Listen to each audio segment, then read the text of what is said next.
they went through two prosecutors, basically. The first one asked to be reassigned several times. And it's strange because when he got the call that his son had died in a hot tub accident at a club he owned or something, the defense actually motioned for a mistrial because they were worried that it was going to color his emotions about the dead kids on the set of the movie because his son had just died. I mean, there were a lot of weaselly motions being made on both sides. So then they get to the deputy district attorney, Leah D'Agostino, and she would flat out interrupt the witnesses when they were being questioned. The defense witnesses, she would like interrupt them with either hard facial expressions or loud like or oh really, and we'll have to table that for now because it looks like our guest is here. Welcome, Mr. Monteleone. Zach, take it away. Oh, hey, Tom. Geez, I'm early and we're still on, or we're not on yet? We're just getting started. We are on the air, though. Yeah, we are live, yeah. Oh, okay. You told me 8 o'clock. Hey, what are you talking about? Yeah, we are. If you have any questions you need to ask us privately, there's a private chat, if you can see it. You off to the side, you can ask us there or whatever, But, yeah, welcome. So you've seen your way around some really good paperbacks from the 80s, right? You've been around writing ever since, right? Yeah, I was part of that paperback original craze that went on back then. It was really funny. My agent at the time was Kirby McCauley, who picked up, Stephen King and went crazy. But we had a good thing going in the 80s with paperback novels. If you, it's hard to believe now, but if you sold 50,000 copies of your paperback back then, that was a disappointment. I mean, usually, paperback originals, if they were horror, mystery, suspense, you'd sell 80, 90,000 copies without it even blinking an eye. And the reason it was like that is back then you had all these paperback distributors and you had paperback bookstores like Walden's and Borders, Barnes and Noble, and they would have certain sections of the bookstore where all the racks were full of mysteries, all the racks were full of what they used to call gothics, all the racks were full of horror novels, and you had this really faithful reader base that would come in every month, and whatever the new horror titles were, they'd buy them. Whatever the new mystery titles were, they'd buy them. And up. Did you ever pseudonymously write the Gothic? Huh? Well, the Gothic novel, I don't think they do them anymore. But back in the 70s and 80s, it was this generic cover that always had a picture of it's like a camera shot looking up, and there was always this long stairway, either cut into a cliff face or a wooden contraption, and it was always this thing leading up to this house on a hill on a wind-swept cliff, and there was always one light on in the house, and the woman was wearing some wind-blown dress, looking back up at that single window. It was like, it was an amazing stereotype, and the women bought them like crazy. Yeah, but you knew what you were getting by the cover, right? I mean, you absolutely knew. Yeah. And I was, when I was in graduate school, I used to work in a Walden Books, and the women would come in, and a lot of the Gothic novels were numbered, which was weird, and they would come in and talk to each other and say, "Did you read number 85?" "No, I don't think so. I read 78 though." I mean, it was like they didn't even think about the titles. They just wanted to read these things. Oh yeah, and they also just traded them like mad too, right? Yeah. Oh yeah. Absolutely cool. It was an interesting time to be, selling your work. Yeah, I can't even imagine a freaking bookstore stocking like an actual new bookstore stocking mass market paperbacks. Oh, I saw it. I was Yeah. I'm the oldest guy, I guess, on this panel of the calls, right? As far as that's on the regular team that's on this particular show. So you remember it? Yeah, I actually remember it, right? So, Phew. I was, fairly young, right, in the 80s, but I do remember going to like a B. Dalton bookstore, and there's just a massive wall of horror titles, and then they would have um, next to the horror titles, generally it seemed like they had I think there might have been something in between, but I was always at this particular time, going to the men's adventure section. And I remember those. They had tons of men's adventure novels too, right? There was I think there might have actually been more horror novels at the time, right? But they had a men's adventure section as well, and they had way more. Bolan. Mac remember? Bolan, and then the Right? Warlord and the Executioner. Oh, and, yeah. yeah, and then they had like a bunch of post-apocalyptic men's adventure too, right? At the time, and those must have sold pretty well too. I do remember that those were like hidden a little bit more than the horror novels, right? Because they were kind of a bit racier. Well, they had content-wise. it was the Road Warrior ripoff. There was a big Road the Warrior. William W.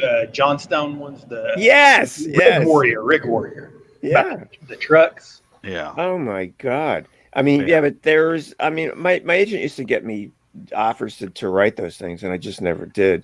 Yeah, you just probably couldn't just you just couldn't get into it. No, it was like, I don't want to reinvent the wheel. Every time I did a book, I wanted it to be at least have some semblance of originality, So, I hate to admit it, but I've read all 3 Rick Warrior novels. Y'all might be talking about something else. I imagine there were probably a ton of Road Warrior type ripoffs. I'm thinking specifically. There was a lot of them. Fan. Yeah, there definitely was a lot of them. Yeah. But most of what I was talking about were a lot of more World War I or World War II, a lot of more World War II or Vietnam novels that were just have just sex and violence. That's all that it was essentially. Or they'd have a special forces guy running around killing people and having sex with women, type of stuff. I mean, that's basically what it was. Like one chapter is a kill mission, next chapter sex, right? And then it was kind of like flipped back and forth between the two, So I read a lot of those when I was in let me tell you, it was high. It was feet, kill, repeat. It was a decent time to sell paperback novels. My God.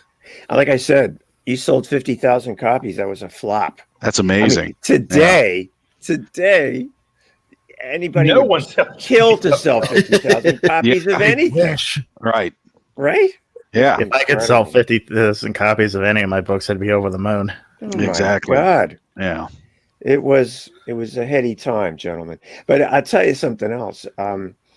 I broke in writing science fiction in the 70s, and I remember and science fiction sold very well in paperback, but when video games really became a big deal in the 80s, a lot of the nerds and techno geeks that were writing these video games, they were all science fiction guys. They had grown up reading science fiction. Like so Raymond a lot of their games were science fiction oriented, and sales in science fiction novels really dropped when video games became more popular, because instead of reading about the Galactic Federation, you could actually do it on the screen. And science fiction took a huge hit, and I think that's why horror in the 80s really jumped, not just because of King, but because there weren't any horror video games. That's cool. I've never heard that perspective before. Yeah, it's an interesting theory, isn't it? Right? Yeah. One of the main reasons we were wanting to get you on here is because I, of course, knew you from the boot camp. And one day when I was reading the Mothman Prophecies by John Keel, which is now one of my favorite books ever, you freaking randomly pop up in there. And I'm like, what? Is that the freaking same Tom? And I emailed you, and it turned out it was. So tell us about that. Did you intentionally do that as some kind of writing gimmick? Do you have you don't have my my collection of mafia columns, do you? Mothers and Fathers Italian Association. I actually spent 3 columns detailing that whole crazy adventure. Huh. Yeah, I can tell you about it. Well, you were shocked when you saw it, right? In the Mothman prophecies. Yeah, because I mean, it was just so freaking random. Like, what? Well, here's how it started. I was in college, my senior year, University of Maryland, and there used to be this radio show that my roommates and I would always. We had an apartment off campus, and every Friday night we would listen to it. I forget what it was called, but it was like Michael Nori weird. Every Friday night at 11 o'clock. Was it Coast to Coast AM? It was like Coast to Coast, but it was local. It was a local Washington D.C. radio station. But the guy that hosted it, he would always bring in weird guests, and I forget what it was called, but it would be like for an hour and a half. And if we were home on a Friday night, which was rare, we would all tune into this show. It was on AM radio. Can you believe it? And listen to this guy because he would always have wacky guests. So this one night he had this guy on his name was Woodrow Derenberger. And they called him Woody. And Woody was a sewing machine repairman from West Virginia, somewhere in West Virginia, And he claimed to be the ambassador to Earth, selected from this aliens from the planet Lanulus. And they had selected him to be their Earth ambassador. Wow. And he was clearly full of bullshit. I mean, he's talking crazy stuff, for like an hour. And then they said for the last half hour, guests can call in. So, I mean, a little alcohol had been involved and by this point. And my roommate says, "Hey, Tom, you ought to call this guy." I said, "Yeah, I think I will." So I go into the back bedroom where the extension phone was, because we all had regular phones back then. And I close the door and I call and I call and I call and I finally get in. And they said, "Yeah, do you have a question for our guest?" And I said, "Well, yeah, I have something I need to tell them that's really important." And because they have a screener, they always did, And he says, "Oh, what do you want to tell them? What do you need to tell them?" And I said, "Well, I need to tell them that I want everybody in the audience to know that he's telling the truth." And he says, "Well, how do you know he's telling the truth?" And I said, "Well, put me on the air and I'll tell you." Right. So they patched me through to the host, which I can't remember his name, and Woody. And I said, "Mr. Derenberger, I just want you to know that I know you're telling the truth. I know you've been to the planet Lanulus." And Woody says, "Well, how do you know that?" And I said, "Because I've been there too." and the radio host kind of like, he was kind of stunned, and he goes, we gotta break for a commercial, but don't hang up." Right. And long story short, I talked to them. I told them started making stuff up, and I said, "Woody, I know you were describing the planet, that the Lanulesians, and you forgot to mention those big tall towers that surround all the cities." I'm blowing smoke up his butt, right? And I said, "What about the towers?" And Woody goes, he doesn't miss a beat. I mean, he goes, "Oh, the towers, right. Well, they use those to control the weather. I forgot to mention that. But those towers are like, atmospheric machines." I mean, he just, he went right for it, Wow. Whatever I would say that even sometimes contradicted what he had said earlier in the show, he'd go with it. Right. Yeah. And I'm thinking, what is he thinking, man? What is he thinking about me? So afterwards, after the show goes off and the producer gets back on and he says, "Look, we'd like to get you on the air." I said, No, I don't want to do that. He says, "But, well, Mr. Derenberger's agent wants to talk to you." And I said, "Oh, okay." So I like an idiot, I gave him, our apartment phone number. And the next day, this guy named Harold Salkin calls me, and he says, "I'm Woody's agent. he says this is really exciting. Back then they called anybody who was in contact with UFOs or aliens, they called them contactees. Yeah. That was the term back then, right? Yeah. You remember? Yeah, I do. Yeah. And he says, yeah, listen, I really would like to meet with you. I think Woody would like to meet with you. And I'm thinking, Woody don't want to meet with me, right? Because Woody knows that I know that Right. Woody's full of shit, right? Right. But Harold believed everything. He was a true believer. He wanted to believe all of it very much. And so I talked to my roommates. I said, hey, what do you guys think? You want to let these clowns come over the house, the apartment? And they all went, yeah, this will be great. This will be fun. We were all college guys. We were like Right. 22 years old. Beer bongs were not unusual, and Right. This was fun. Yeah. This was fun, Yeah. right? So anyway, we let him come over, and Woody was wearing this sport coat that looked like it was tailored by Purina, and he had a buzz cut haircut, and he looked exactly like you would think a sewing machine repairman from West Virginia would look, right? Right. And he wasn't the most articulate character around.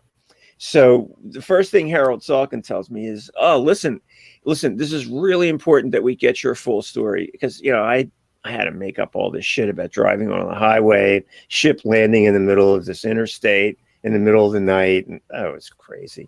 And I said, well, why is this so important to you? And he says, well, because you're a college man. We don't get too many like you. And it was like, oh my God, that was just wonderful. But what, cutting to the chase, this thing steamrolled. My story got into the UFO world of investigators and so-called journalists and all this, because this was the first time that a UFO contact situation had been corroborated, by another person, that claimed to see the same guys, right? Right. Because he had these names for the aliens. I can't remember what they were. One was named Indrid or something, and Agent another. Gold. Oh yeah, right. Okay, you remember, Zach? Yeah. Are you an aficionado of this stuff? Well, I'm more of an aficionado, I guess, the Keelian take, because I've read a lot. I've read him, I've read Belay, and I'm actually one of those. I'm like Fox Mulder. I really do want to believe, and it's hard to imagine that they're actually extraterrestrials. I follow the kill take that it's some kind of like either demonic psychological manipulation or flat out like psychological manipulation from, say, the government or. There's something fucking going on, man. I mean, right. I my guilty pleasure right now is I'm watching the series called Hunting the Skinwalker or something. Oh, I'm watching that too. Yeah, all these scientists are doing all this, serious, trying to seriously figure stuff out. I gotta say, I'm disappointed with that show because they don't go into like all the things that's happened on the Skinwalker Ranch. It's like, if you already know, you can go into the show and have a good time with it. But if you're completely new, you're like, what's the Skinwalker Ranch? It can kind of let you down, as I've seen. Well, I'm hoping that they continue to, expand their research, their areas of research. I mean, because right now they're not doing a whole lot, Yeah. But I'm watching it anyway. It's. My wife thinks I'm crazy, but she's thought that for 30 years. So what? It's entertaining though, right? I mean, it absolutely is. Yeah. I mean, I just like the questioning what's really going on out there. Right. Yeah, the Skinwalker stuff could definitely do that to you. Have you read the book? Was it by George Knapp, I believe? Yeah, and I don't think Knapp is a phony. I think Knapp is in it to really find out what's going on, Yeah, that's the vibe I get from him for sure. Yeah, and there was another guy, Jim Mars, that seemed to be a pretty serious character. Do you remember? Yeah, I've him? heard of that guy too. Yeah. Yeah. He just died of a stroke, unfortunately, but he was a good guy. So Indrid Cold, though, I thought he was. Was he the guy that talked to the type? What is it? The sewing machine repairman? I thought it was somebody else. He was Okay. Woody's guy, and I told him that my guy was named Vadig, the people that picked me up. That took me to Lanulus. The guy with VADIG, and Woody, jumped. He's sitting in my living room, and I told him the guy's name was Vadig. He says, "Oh yeah, I know Vadig. he's part of Cold's squadron. To go find new contactees. I mean, he went with the whole thing, and I'm sitting there, and he's sitting across from me in my own living room, and I'm looking at him, and he's not flinching. He's not looking away from me. He knows that I know that he knows that he's bullshit. Yeah. But it was incredible. Just kind of cements, though, like in the third party's mind, right? The agent's mind, that maybe there might be something to it, right? So he's kind of, you're kind of giving him credibility, the agent's buying the whole thing. Yeah. He was completely into it. And they were, supposedly had hired some ghostwriter to write Woody's story and all this stuff. So then the agent Harold, he says, "Do you mind if there's a lot of people and a lot of ufologists that would like to interview you?"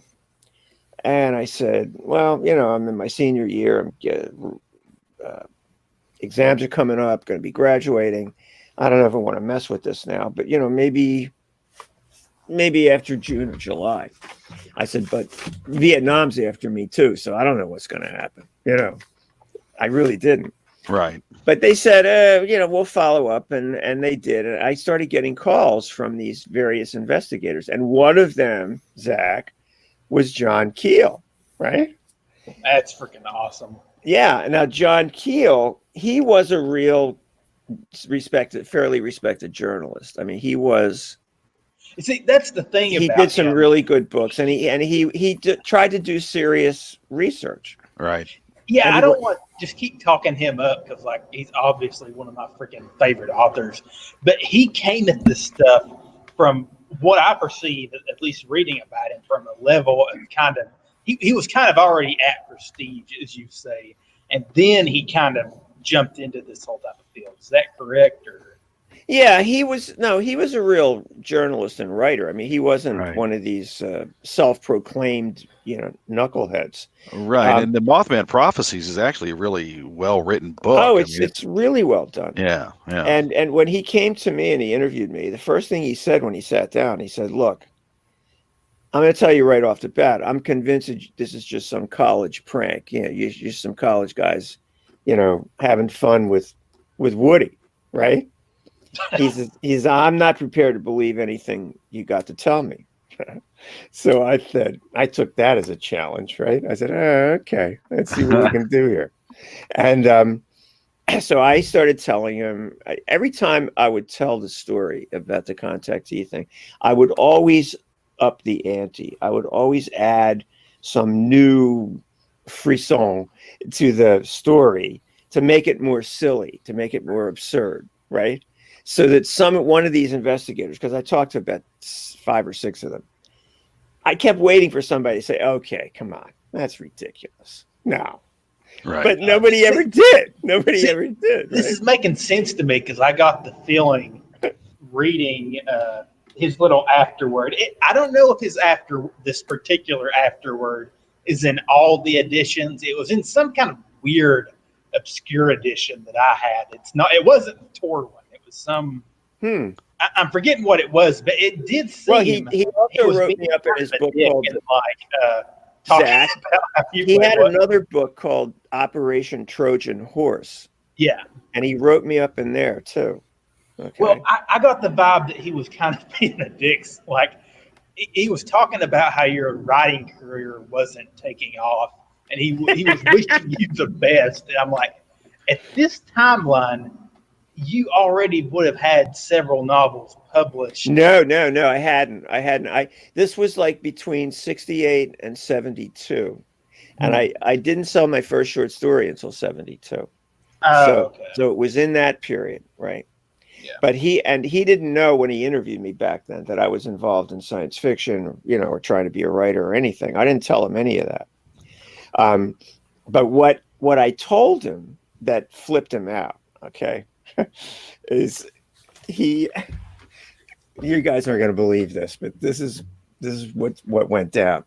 I had read this novel while I was in college. It was by a Pat Frank, I think. I can't remember the name of the novel, but it involved this Russian submarine unloading all these undercover agents on some Virginia beach, and they had all these cars that were old model American cars, but they smelled brand new because they'd never been driven or something like that. So when I told him, I said, I was talking to Keel, he's interviewing me, and he says, did you ever see them again after that they picked you up and took you to their planet? Now, I had never gone into that territory, so I said, yeah, actually I did, because I was working at the time as a waiter in a restaurant, off campus. And I said, yeah, they came into my restaurant and they were dressed in, regular Earth clothes. They were dressed like regular humans. And he said, did they, I remember he asked me this, he says, did they eat Earth food? The Earth food? But I said, yeah, they ate Earth food. Did they eat beans? Yeah, right. That was one of the things he asked me. And then he said, well, what happened when they asked me if they could wait until I got off work because they wanted to talk to me again. And I said, yeah. So I said, I went outside and I got into their car, and I said, and it was a 1941 Packard. I said, it was an old car. I said, but when I got in, it smelled brand new. It smelled like a brand new car, right? And he got this weird look on his face, right? And he said, you're not the first person that's told us about this. Now, I had no idea. I was making this shit up as I went along, right? And he says, you're not the first person that said this. And he says, the theory is, that they come here and take artifacts from Earth, and then they travel at light speed, where only 6 months are going by in their ship. But when they come back, the artifacts they have are 20 years old, or whatever. He says, and that's probably where they got that car, right? This is what he's telling me. And then I said, he says, can you tell me anything about, I know you guys aren't going to believe this, but he says, can you tell me anything about how were they dressed? How did they look? And I said, well, they were, I just pulled this out of my ass too. I said, well, they were all in black. I said, they were dressed in black. They were men in black. And he writes this down. He goes, men in black, men in black. I swear to God, I think I gave him that Men in Black shtick. I swear. Wow. I think I did. And then later he says, what was the last thing they told you the last time you saw them? And I said, well, and I'm making this shit up too. I said, they said, we'll see you in time. And he writes this down. He says, see you in time. Yeah, he says, that means they could possibly be using light speed for time travel, right? He's, spinning, he's wool gathering, he's spinning. And I said, yeah, it could be, So anyway, I'm watching the movie Mothman Prophecies, right? With Gear.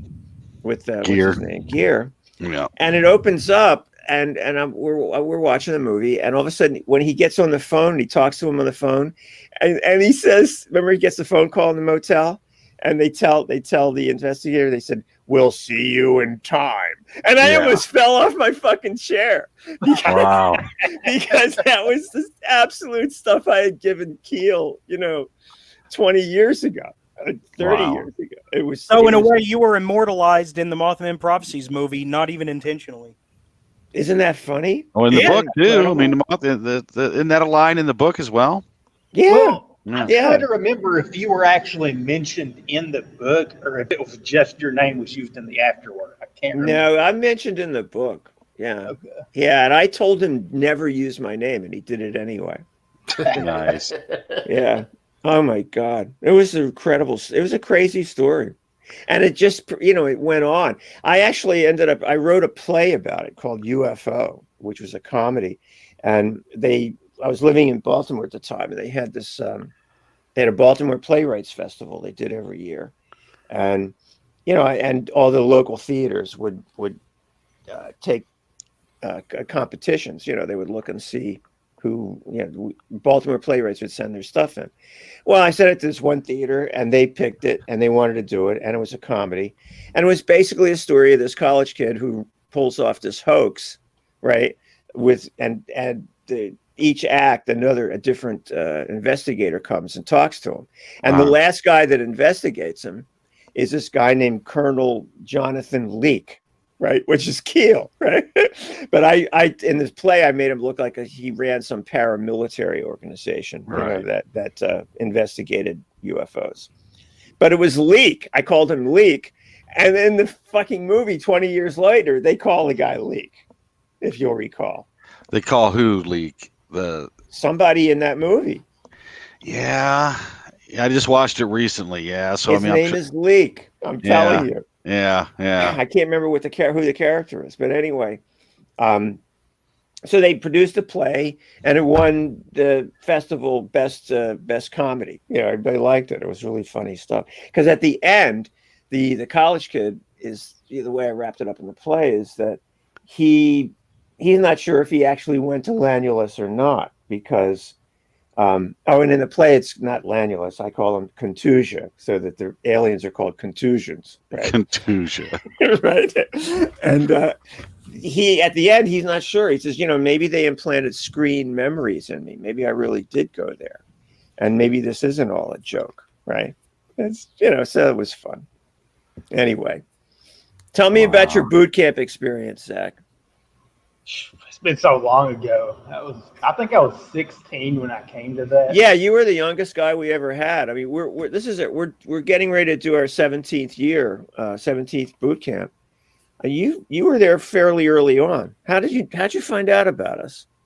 Well, I was a very big David J. Scow fan. He was kind of the first author that I really latched on and bought all his books and all that stuff. And I came across a new book that he had out, and it was the one that you had for the one that you had for the boot camp, not boot camp, for Borderlands Press. Was it Little Aqua Book? Oh yeah, sure, the little book, book series, sure. Yeah. So I found that, and I just started clicking around the website and saw for the publisher and saw the Borderlands workshop thing there and just kind of followed from there because at that point I had been published and I shouldn't have been. I'm going to go ahead and say that I got published way too freaking young, and so I had those books taken out of print. But I was wanting to kind of get better and learn more about the publishing world from go up from this kind of small press. Yeah, you were one of our more enthusiastic guys that year. It was a good group of people. We have had so many people go through the boot camp and become, regular professional published writers. It's been really gratifying, and we keep doing it. I mean, I keep inviting the instructors every year. I said, look, do you want to do this again? Because it's a lot of work. You got to read 24 manuscripts and line edit them. Yeah. And you did it too, right? No, I didn't do it. I bullcrapped all that. I read a couple of them. It's a lot of work to get through it and do it properly. And we've had some really good success with it.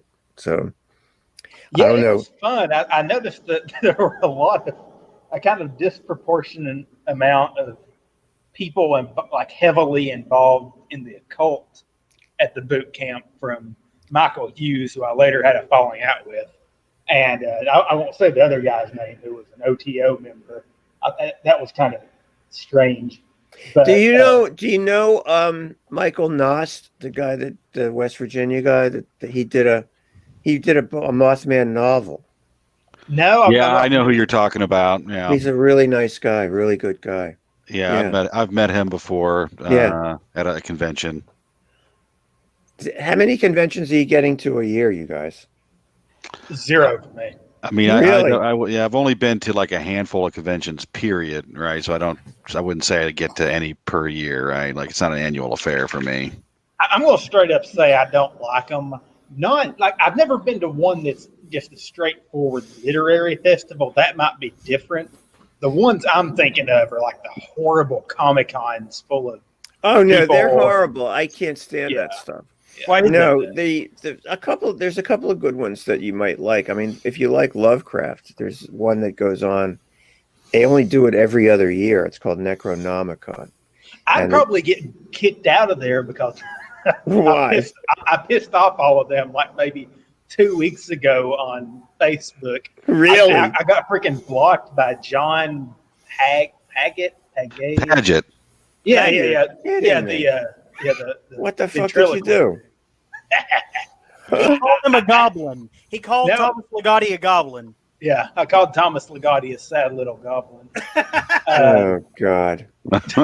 Look, yeah, we just did a little book of Ligotti. He's got a real popular fan base. Let me tell you. Oh yeah, he does. Yeah. Yeah, he's an awesome writer. I didn't dispute that, but it's like I started talking about his philosophy, his super anti-natalist. Well, that's goofy bullshit. I don't even know if he believes that. Yeah, and that's what I said too. And the whole thing that spawned the argument was I said, he's either a sad little goblin, really believes this, or it's all a front, it's all fake for his persona. And then John Paget or whatever was going on about how no, it's all the philosophy is flavored by his mental illness. And I'm like, okay, if he's seriously mentally ill and believes this stuff, like really believes it, coupled with mental illness, he needs help and love, and you don't need to be supporting this type of thinking. No, he's a kind of a lonely character, I gotta tell you. I've known him for quite a few years because I've always bugged him to send a story to our anthology series, Borderlands. He would be good in Borderlands. Yeah, he writes the kind of stuff that would work. And he's always said no. He says, I'm not writing much anymore. I'm kind of I'm suffering from a lifetime malaise, I think is one of the things he told me. Yeah. But once we did this little book with him, he has become like my pen pal.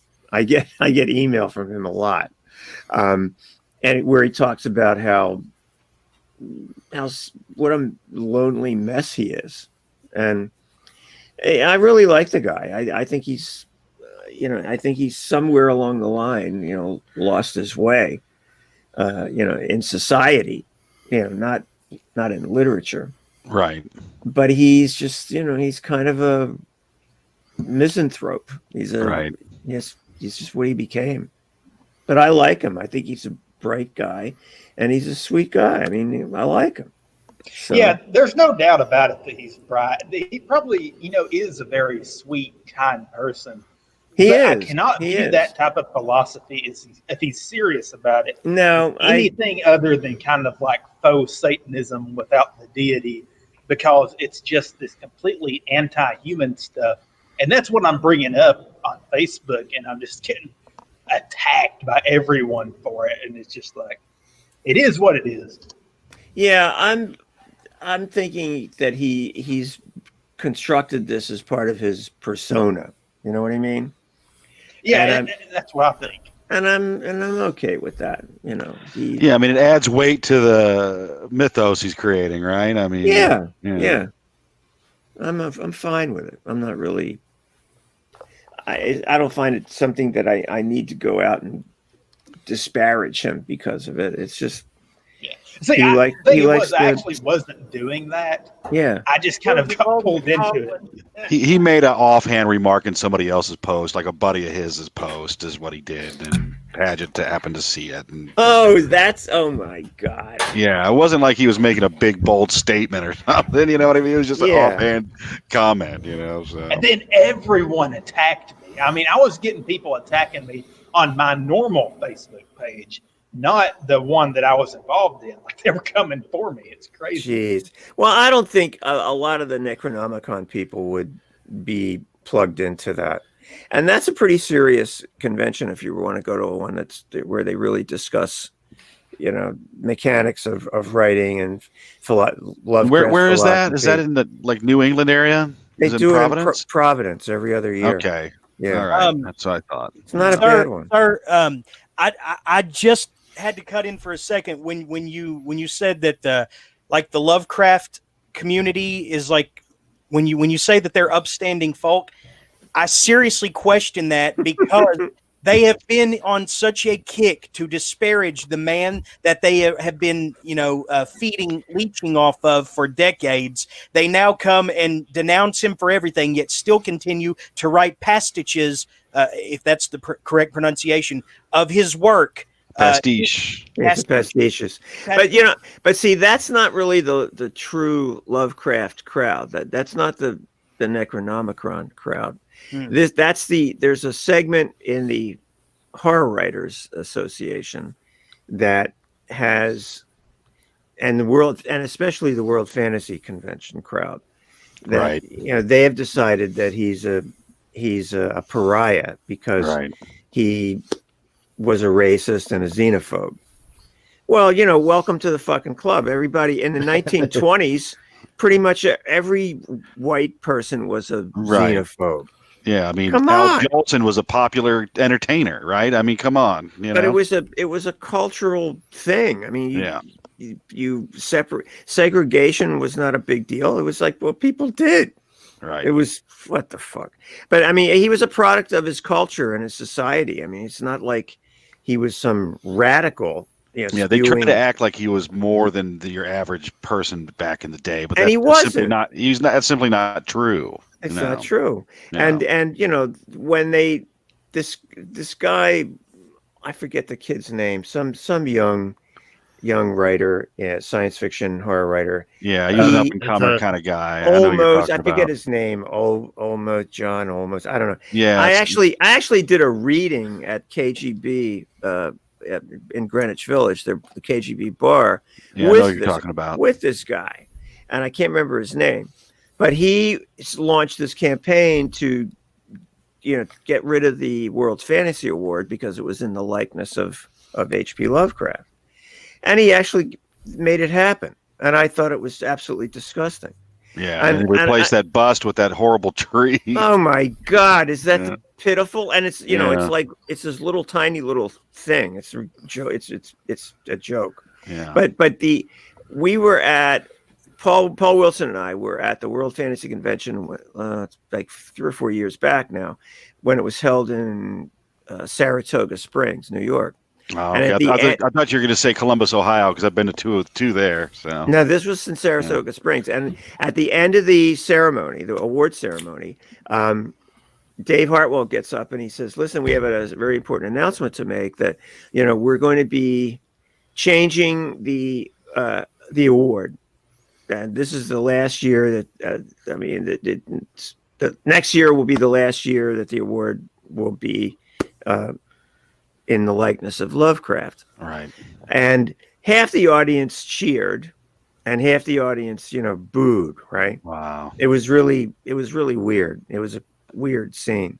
Yeah. So the following year, the convention was in Brighton, England. So Paul and I went. We were there. And we were sitting at the table, and it was the last year they were giving out the Howard Award, the Gay and Wilson sculpture. Right. You know about this, Zach. It was a sculpture made by Gay and Wilson, right? I'm familiar with that. Yeah, it's very cool. So, and it looked like it had some heft to it too, right? It was a pretty hefty looking thing. You're fucking A. Yeah, it was serious piece of hardware. Oh yeah. So this chick wins for best novel. I forget her. Her name was Sophia Somatar. Never heard of her. She goes up there, and I think she's Indian or Malaysian. Yeah, I know who you're talking about. I don't know what the hell. Who's she? I don't know what she is. She gets up there, and they give her the award, and she says something to the effect of, "Well, I'm of two minds about this event, about this occasion. It's like we're all avoiding the elephant in the room, but I'm not sure, how I feel about holding this likeness. This is what she says, right? And I felt like yelling. Paul shut me up. I was going to yell out, well, then don't accept the motherfucker. Okay? Exactly. Don't Right. take it. If you find that so offensive to you, give it back. Right. All right? Tell him you don't fucking want it. Tell him you don't want to take it home and keep it in your house. That it doesn't. You don't want to be in the same house with it. Yeah. But you fucking took it. Yeah. I was so pissed off. I was. So she actually did take it too. Oh, ultimately, yeah. Wow. Yeah. Of course she did. Yeah. Sure she did. She See, walked off the that- stage, with it under her arm. It was absolutely disgusting. It was absolutely disgusting. It's good that you're in a position where you can actually speak your mind about this stuff, and you're standing in the horror community, because like at this point you're, and don't get offended, you're kind of like one of the elder statesman characters. They're not gonna come after Nothing to you. be offended about. I know how old I am. What are you kidding me? Well, they're not going to come after you, because so many people have been mentored by you and have been, doing all this stuff, being involved with you, and have been reading Borderlands books. But it seems like there's a whole generation of up and comers who don't get the sales because there's not really a market anymore, and B, they kind of have to toe the line and speak like whatever her name was. You don't see that generation speaking out against it as much as you do some of the older ones. Well, they blew away the John Campbell Award. The sci-fi people did. Did you hear about that? No. Yeah, I think I've heard a little bit. There was it. they had an award that the Hugo Awards gave out every year for best new writer, and they called it the John W. Campbell Award. Right. So that's dead now. They got rid of that. They changed the name to something else because this I don't know what she is, Filipino chick won last year for best new sci-fi writer. Right. And she gets up and makes this speech, which is basically this evisceration, this excoriation of John Campbell, as a racist and a misogynist, and just right. all that, the usual bullshit. Right. And I mean, it was horrible what the stuff she was saying about him, and said that, again, I'm taking this award. Thanks for the award. But boy, I'm really pissed off that it's named after such an asshole, basically.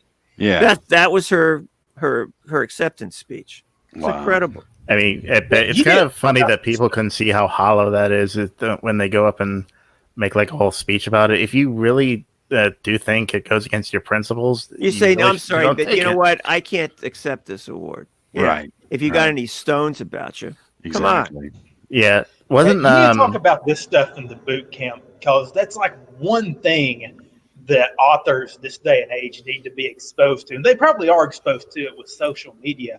But it's just the level of toxicity among writers is like worse than any high school. I truly believe that. Facebook is like a viper pit. Are you fucking kidding me? Ben was going to ask something before we get back to the workshop. What were you going to ask, Ben? Well, I was going to say, wasn't John Campbell a fairly traditionalist when it came to science fiction narratives and such? Yeah, he shaped the field for 20 years when he was editing Astounding. There's a really interesting book about that whole era called Astounding, written by some newer writer. I did it on audio. It was really good. I mean, most of those guys were weirdos. There's no doubt. I mean, from Asimov to Fred Pohl to a whole bunch of them. But right. Yeah. And the funny thing is, I first broke into science fiction, and Asimov, for the stuff how he used to act at the Nebula Awards banquets and the conventions, he'd be arrested now. The Me Too people would. I mean, I brought my girlfriend up there to the first Nebula banquet I ever went to, and he's grabbing her ass and kissing her on the lips and all this. It was incredible. Yeah, he was a total crazy man. Yeah. Oh my God, he was an obnoxious asshole. Right. It's true. Maybe that's how artists should be. I don't know. I mean, Well, I'm a really nice. mean, Come you on, know- I'm a really nice guy. What are you kidding me? hey, I mean, I like to think I'm fairly normal unless Yeah. I'm drunk. you know what, Tom? Well, let me tell you another story. When Borderlands 6 came out, one of the writers, Michael Bailey, he had a story in it. So he posted, well, my new story just got published in Borderlands 6, and he listed a table of contents, right? And then this post shows up of, there's the usual, oh, congrats, you're good, everybody's posting. And then there's one guy shows up, his name was Usman Malik. And he puts a post in and he says, I just saw the table of contents for a new highly ballyhooed anthology series. And I'm very disappointed. 3 women, 17 men, all white, all American. Right. This is what he says in the fucking post. Like this is a bad thing. Right. Okay. So, I contacted him offline, not on Facebook. And I said, "What the fuck is the matter with you?" He says, "I didn't mention your name. I didn't mention." You worded that. He said, "I didn't mention your name. I didn't mention the anthology." I said, "Everybody knew who the fuck you were talking about. You posted it in Michael Bailey's column about being in the fucking book. Right. Who are you kidding?" Yeah, again.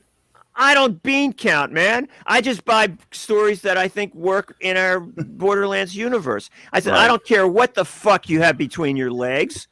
I want to know what's between your ears. That's it. Right. That is absolutely it.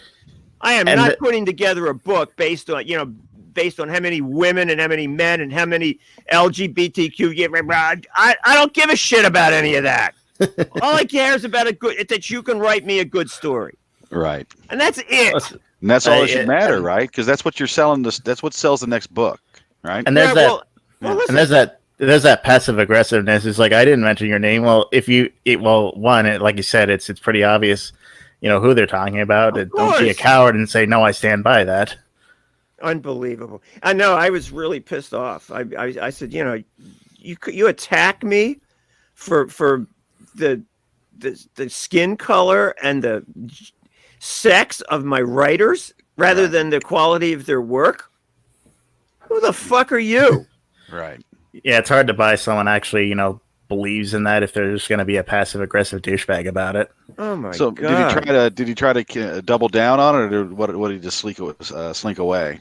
No, he slinked away, and and then he was at the Stoker Awards in Grand Rapids, Michigan, which was last year, and he was there, and he went up to Lisa Morton, who was the president of the HWA at the time, right? And he says, I need to talk to Tom. He says, can you set up a meeting for me? Oh, God. And she says, this guy wants to meet with you. I said, why can't he just ask me? Right? Right. Why has he got to involve you in this bullshit? Yeah. And she says, what's going on? I don't understand. What are you talking about? I went through your secretary to get you on the show. It wouldn't surprise me if he, kind of held that. It's like, oh, this woman must be a secretary. No, really. But no, he wanted to apologize and he wanted to mend fences and all that. And I said, that's fine. I said, that's fine. That's fine with me. I said, I got way more important things to do than, carry an axe around waiting for your ass. So, yeah. Hey, Tom, don't you find that in general, those Bram Stoker Award people are nothing but rabble rousers and knitting circles? And have you come up against any problems with a certain would-be, quote unquote, hero of the horror community? All publishing, i.e. Brian Keene, who fashions himself as some grandpa figure when really he's just as bad, when he targets all these young kids who write horror and look up to him, and he constantly tries to make their reputations expendable, to make himself look bigger. Have you run into any problems with him? Yeah, well, it's really funny. Brian, I really admire Brian on this one single level, is that he created himself. You know what I mean? He understood how to use all this new technology to get him an audience. He created his own audience. He created his own image. Um, he writes decent stuff. I mean, I don't think he's a bad writer. I think he writes a lot of familiar genre stuff. That's not. He doesn't explore new territory very often, and he writes about zombies, and he writes about giant monsters, and he writes about serial killers and shit like that, which is fine. There's Right. there's There's a room in the place for that, genre right? for Yeah. all of that. There really is.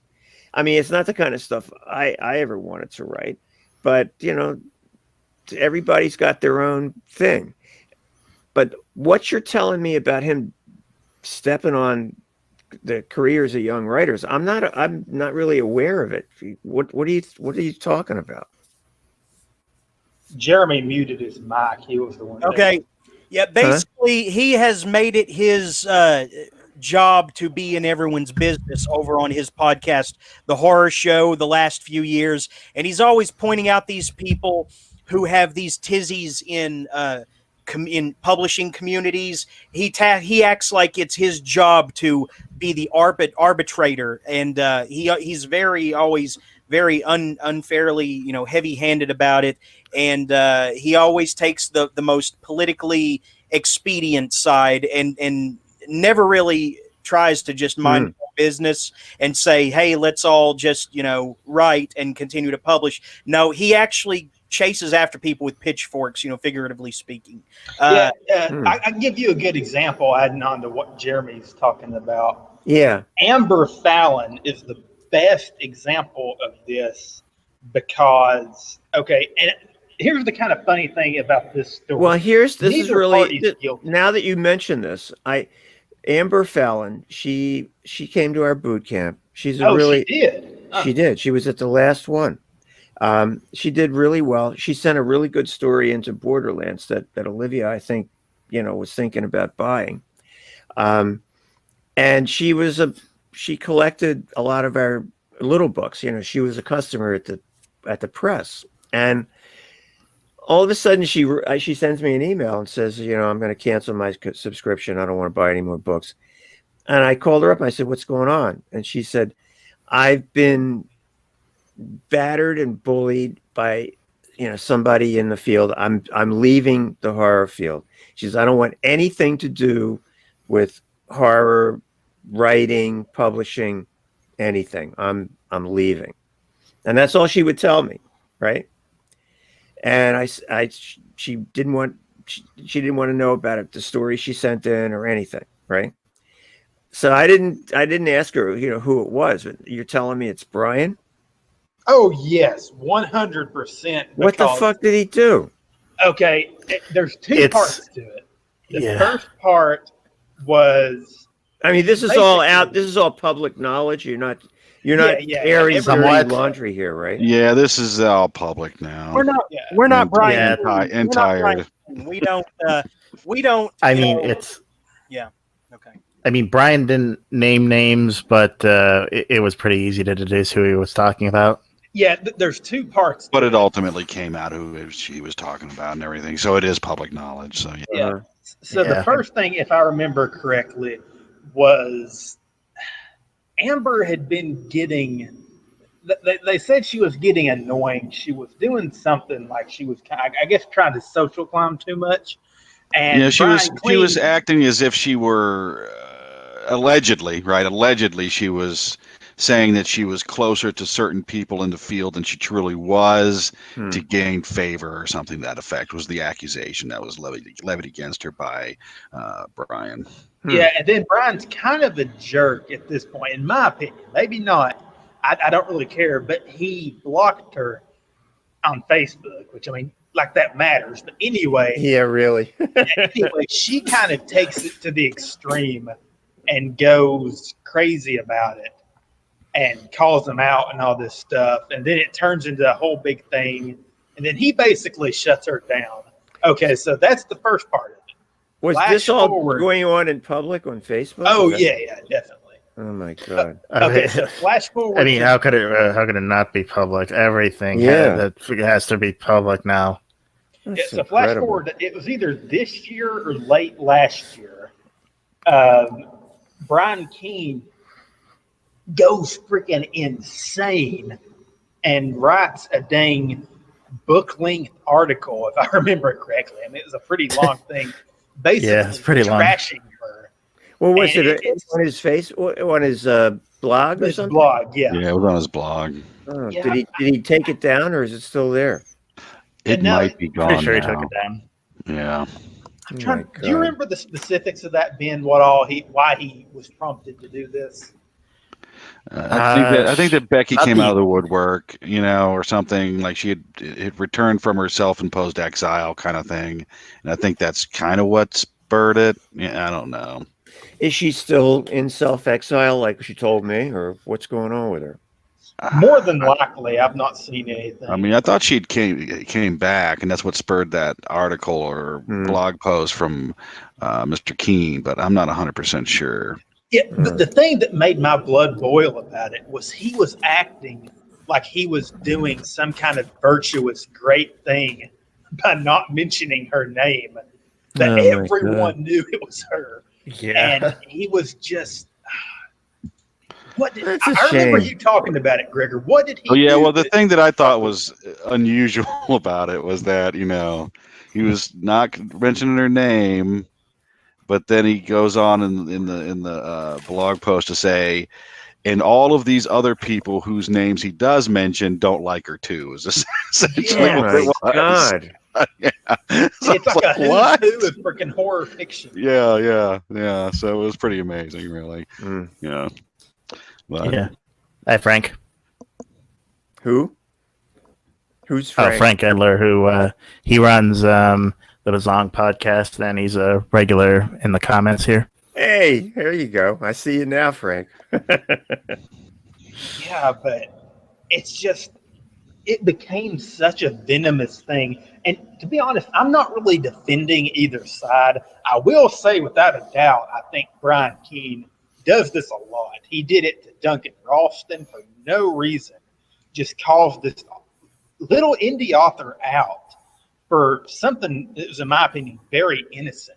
And he's blasting him all over social media like, hey, why? You're freaking Brian Keene. You have tons of readers. You need to be writing your next book, not going after indie authors on Facebook like a weirdo. Yeah, I don't get this. I don't. I mean, he's always been really nice to me. He's always he's never given me any cause to think ill of him. So yeah, he's probably new to you because you're not as in tune to social media, which is a good thing. You shouldn't be. Yeah, I'm just not. Here's the thing, Tom. There are plenty of. Am I still muted? I'm not, am I? Okay. No, we can hear you. For someone who is so highly regarded, by younger authors, who want to get published and are first getting, dipping their feet in and everything, he will not hesitate to throw them under the bus if some gaggle troop of girls comes to him crying, he did this and he said this and do something. Oh yeah, the Bizarro thing. Okay. And he lied. He was caught in a lie about saying that he was there to witness some girl being harassed when he didn't even go to the BizarroCon convention that year.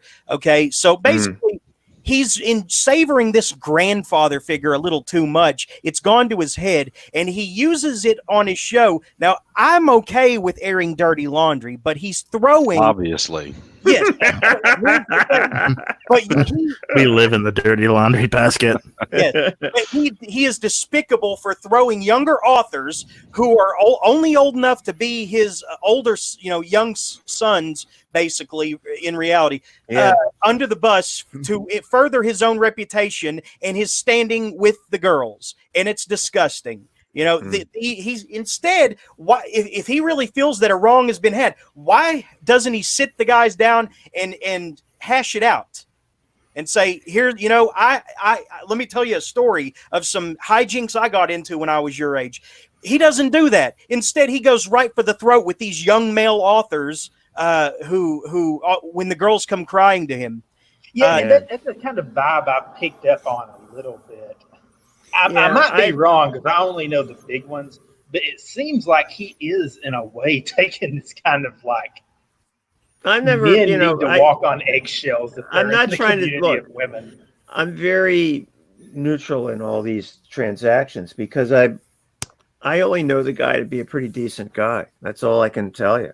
I mean, you've experienced him in real life, in the flesh, right? At various conventions and stuff like that. So, I mean, people are a lot different, right? When you're talking to them face to face. Yeah, if you're not hiding behind your keyboard, right? Right. I mean, my dealings with him have all been real good. So I just don't know where this shit is coming from. Well, you are aware that he attacked. Oh, geez. Who's the guy that I had on my old show, Zach? The guy that was very critical about his work. And who? Oh, ST Joshi. Yes. Yeah, ST Joshi. He went after ST on his show, like very thin-skinned reasons because. I mean, that was pretty sad. Yeah. Yeah, that was just that was a case of the two should have just met, whipped out their dicks and see who was bigger. Then they could just settle it that way. Well, ST has got his own opinions about stuff, and he's very passionate. We'll put it that way. Oh yeah. He's a very serious critic. I mean, he takes what he does seriously. I'd love it if ST Joshi spanked my ass in a written review online, right? I'd be honored, No, I actually admire and like his editorial and his philosophical and his intellectual approach to things. Yeah, he's kind of refreshing in that respect. Yeah, and he's a man out of time, really. Yeah, he is. That's very well put. Anyway, I apologize for that digression, Mr. Monteleone. So let's get back to your career. That's just Tom. Okay, come on. Stop. All right. Well, Tom, let's get back to your career, which Zach knows all about. So go ahead, Zach.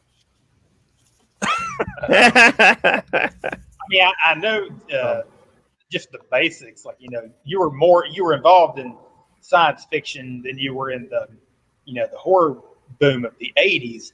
Yeah. My question is, what was Zebra Books' stance? Because I'm a gigantic Zebra book collector. Like, I've got maybe over 100. Oh, they were a huge publisher back then. The editor was a lady named Roberta Grossman, and she wasn't afraid to spend money and encourage distributors. And Zebra got a lot of books out there. And they publish a lot of those men's adventure books too. Yeah. They paid and they paid really good advances. I mean, back in the 80s, if you got an advance of $20,000, that was a lot of money back then. Oh yeah. I mean, were you ever in contact with any of the bigger Zebra authors who, from what I've gained just from personal research, because I'm a freaking nerd, a lot of the Zebra authors weren't really in the horror fiction clique, apart from Rick Codala, what's his name, the other Tennessee dude, Ronald Kelly. Well, there was John Stone. Wasn't he one of the guys? He was originally, but he William Johnstone. William W. Johnston. Yeah, he was in. Yeah, I did know. I knew Codala real well. I mean, Rick was a good buddy of mine. We used to always hang out at Nikon every year, and he and I and Matt Costello wrote a couple of screenplays together. We didn't sell them, but we still wrote them. And and I know Ronald Kelly because I bought a story out of the slush pile from Borderlands 1 by a guy named Ronald Kelly. I didn't have any idea who he was. Yeah, he's a Zebra author. Were any of the other ones like Ruby Jean Jensen or John Stone? Did you ever meet any of those? John Stone I ran into once. Jensen, no. Andrew Niederman doing stuff for her? I can't remember. For Zebra, yeah, he had a couple. Yeah, I've read one of them. Tom, don't you think it's incredible that this guy that's 21 years old collects Zebra paperbacks? Yeah, I'm 22 now. Yeah, you're a mutant, Zach. Yeah, you really exactly. are. Yeah, it really is. I mean, it's a little bit more popular now that Paperbacks from Hell came out. I was doing it before and that Zachary, stupid book. He's a hipster. Yeah. Zachary is the big fat fucking hipster who was like doing it before it was cool. Yeah. That was a fun book. I enjoyed that book a lot. Oh yeah, I like it. Yeah, I liked Grady's narrative. I mean, the writing was good. Yeah. The writing was good. I like Grady's fiction. Don't get me wrong with that. But a lot of the takes in Paperbacks from Hell, I wasn't on board with. And I say that more as a joke. I don't actually dislike Paperbacks from Hell. But what was Johnstone like in person? He was a weird character. I don't know what happened to him. If he's still alive or not. Is he? No. He passed away a while back. Yeah, and another weird guy was John Stakely. Do you know him? Do you remember him? No, I'm not familiar with him. He wrote a bunch vampires. He wrote a bunch of vampire novels. I've probably seen them around. Yeah, you've got to see them. And I always thought, come on, your name is Stakely, and you write vampire novels. Wow, yeah. But that was his real name. Wow. I always thought it was bullshit. Yeah, his name's it's spelled S-T-A-K. That's a disappointment. Yeah. But I know a couple authors, actually got their start through Zebra. Lansdale, he had his first novel published through Zebra, and so did Edward Lee. Oh yeah, that's right. That's true. Huh. Hartland did quite a few with them. Yeah, from what I've read, he really got thrown under the bus by Zebra once he started getting big with them. He had that one with the hologram cover, which I didn't really like, Nightstone, but it got really big, and he sold a lot of books. He sold a lot of books with that. I think he sold like 500,000 copies of that book. What book was that? It was called Nightstone, and it had a hologram on the cover. And it was like a gimmick book, but people bought it because of the cover. Yeah. It's an awesome cover. Yeah, it's pretty for its time. It's pretty, it's pretty innovative. Rick sold a lot of copies, and then this next book, he sold like, the usual 40 or 50,000, and Zebra wasn't happy about it because they printed like 500,000, right? Wow. Well, from what I've read, God, they got really pissed off at him because once Nightstone took off, he started getting offers from other publishers, and he started taking them. So it was almost like a loyalty type thing. Yeah, but that's not unusual. I mean, that happens all the time. You're gonna Zebra should have known that was not coming out of the woodwork. That's the way the business is. Come on. I'm guessing Zebra had sort of a mindset that their authors don't really go anywhere. They just kind of stay with them. Well, a lot of publishing contracts, and I'm sure that this is still the norm. If they like you, they're going to have a clause in your agreement that says they get first right of refusal. On the next thing you do, right? But you got to be careful how that's worded, because is it first right of refusal on your next paperback deal, or does it include a hardcover? Does it include? All right, you can limit it by genre too, right? I mean, Yeah. So there's all kinds of there's wiggle room in those clauses, and I think Rick got some interest from some hardcover people, and that had nothing to do with the main, mass market paperbacks. You do a book in hardcover, come on, it's not even close.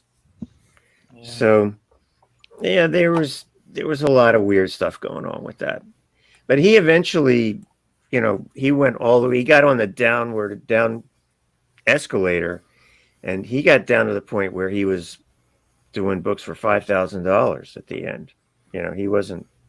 He couldn't get arrested. He couldn't get arrested. No, I mean when he did big with the hologram book, he went out and bought this $400,000 house back then, and then he couldn't keep up the payments on it. He lost it. Right. It was a shame. I mean, he was a really good guy. Did you guys know him at all? No, Rick's a good guy. No, I never was affiliated with him. Didn't he die Yeah, about 5 years ago. He was walking his dog in the snow and just fell over with a heart attack. Bang, just like that. Wow. Mm-hmm. No, he used to go to this Nikon, this convention up in Rhode Island every year. I used to see him there every year. He was a good guy. Did you ever know this guy, Tom, in your travels? Who? Mendel Johnson? No, never heard of him. No, that book is intense. You've never heard of Let's Go Play the Adamses? It's basically Jack Ketchum's Girl Next Door. They're both based on that same. No shit. shit. Story. Yeah, there's another one. Really? Yeah. Let's go. Yeah, Let's Go Play at the Adams is when you finish reading that, it feels like someone took a shit on your soul. It's fucking depressing. Oh, well, Girl Next Door was like that. That was tough. Exactly. That was really tough. In some ways, Let's Go Play at the Adams is even worse. Oh, no. Yeah, apparently, I don't know if this might be apocryphal, but apparently, like, Mendel Johnson was a recovering alcoholic, and apparently writing that book took such a toll on him that he relapsed. Well, that wouldn't be surprising. He would have relapsed anyway eventually. Yeah, you can't blame it on the boogeyman story. Oh boy. Well, I can imagine like being in the headspace to write that. It really can't help you. So and his was not fictionalized. His was just that was fictional. Oh, it was fictional, based on real events like Jack Ketchum. Only the fictional elements are more fictional in Let's Go Play at the Adamses, but I would argue much worse. But it's the same girl, right? It's the same case. Based on the same case, Not in the story, not in the world of the story. No. But it's inspired by the same true story. Yeah, they're both. That's what I mean. Based on that same thing. That's what I mean. Yeah, that was pretty grim stuff. Yeah, Dallas Mayer, Jack Ketchum. Yeah, he was a good buddy of mine. I was very sad to hear all that. That's the anthology you were talking about earlier, where someone decreed the lack of different race, like colored people or women in it. That was that anthology, wasn't it? That you were Borderlands 6, and Jack is in that. I mean, Dallas has got a story in there. Yeah. Okay, so no, it wasn't that one. It was a different one where Wrath James White and what was her name, Monica J. O'Rourke were accepted for it. Yeah, this was what y'all are talking about. Was the after Jack Ketchum passed away, the tribute? Oh no, that wasn't my anthology. I'm not sure whose that is. Why? What happened? Is there a story behind Monica and Wrath? They got accepted to what? Annoying story. Well, I mean, basically, they put out like a preliminary table of contents. Yeah, and then I know that Wrath and Monica were in it, but I guess someone started shit about there's not enough minority and women writers in it, and eventually the publisher caved and just pulled it. I think I remember hearing about this, and the publisher actually pulled the book. Yeah, it was stupid. Unbelievable. Yeah, to put all that time and effort, because I'm sure editing an anthology is quite an undertaking. Well, I don't know if they got that far, it's a lot though. of work. I mean, with our Borderlands anthology, we probably get 600 or 700 stories. We get a lot of people want to be in that book, and we get a lot of submissions. And they all have to get read to some extent. And at least the first page, right? Right. You've got to get a feel for whether the person knows what end of the sentence to put his periods and stuff. So, you got to give them a shot. And it's expensive. I memean, you got to put out a lot of money ahead of time to pay everybody, before you even sell the first copy. Right. Yeah. So it's a daunting undertaking. Trust me. Don't think you got a great idea for an anthology if you can't sell it. It's not a good idea, Right. I mean, So I guess while we're on the topic of like obscure paperback authors, did you ever know Ken Greenhall? No, I know. I never ran into him either. Ken Greenhall. God, I'm pretty sure I probably read something by him. Well, it seemed like Hellhound, his Elizabeth. books were a lot more obscure back then. I've been. Yeah. He was another zebra guy, right? Yeah, Hellhound was Zebra. Hellhound. Sure, I remember that. And then there was this other guy. Oh, what was his name? Ken Yulo. Did you read him? Yeah, I know who you're talking about. I don't know what happened to him. He actually had a couple of books that did pretty well, and then he just vanished. Did you? Oh, speaking of authors who vanished, you ever know or read Brian McNaughton? Oh yeah. Brian McNaughton. He used to be in HWA back in the early '90s, and he got his hair up his ass about Charlie Grant. Charlie Grant was obviously he accused him of banking HWA money or something. It was crazy. And it was back when they had this. There was a bulletin board called Genie. I don't know if you don't. Yeah. Zach, you don't remember it. Yeah, I know what you're talking about. But it was like one of the early message boards. Yeah. Message boards. Yeah. And he attacked Charlie Grant on there for out of nowhere. We were just like, what the fuck? It was weird. Yeah, I remember Brian. I mean, he's a good writer. He wrote this book called Throne of Bones or something. Yeah, it's one of my all-time favorites. It's a fantastic book. It's a really good book. Yeah. But yeah, I knew Brian. Yeah, like he disappeared for like 10 years and he came back with that thing. Yeah. It was amazing. Yeah. It was really good. I think he lived in North Carolina. I can't remember where he lived. Yeah, he died not long after that book won the World Fantasy Award. Right. Yeah, he came down with something. I don't know what it was. Yeah. But I knew him. He was a decent guy. And all of a sudden he got this bug up his ass about Charlie. Which was really strange. Yeah, that is weird. No evidence, no anything. It was like it was almost like he was